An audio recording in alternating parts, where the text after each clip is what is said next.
Salam, hər vaxtınız xeyir dəyərli dostlar. Demək, Dövlət İmtahan Mərkəzinin əvvəlki illərdə qəbul imtahanlarında, blok imtahanlarında sual düşüb.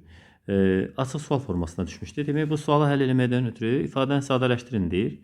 Bunu həll etməkdən ötürü ilk olaraq birinci ifadənin, kökaltı ifadədə fikir verir ki, 9 plus 4,5-in açsaq, baxıb görürük ki, o kök hətta 5 plus 2-nin kvadratıdır. Yəni, bu ifadəni belə yazmaq olar. 6-cı dərəcədən kök altında kök hətta 5 plus 2-nin kvadratı şəklində yazmaq olar. Çünki bu ifadəni vurub açsaq, demək, 2 ədədin zəminin kvadratı üstünə istifadə edib vurub açsaq, alınar 9 plus 4 kök hətta 5. Yəni, yuxarıdakı ifadə alınır. Bu ifadə alınır.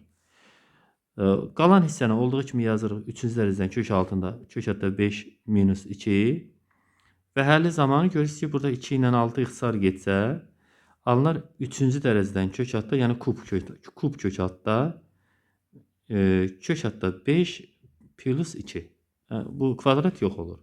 Vuraq, elə bundan sonraki kəsir də elə 3-cü dərəcədən, yəni kub kök olduğuna görə elə birbaşa yazarıq ki, demək, kök hətta 5 minus 2.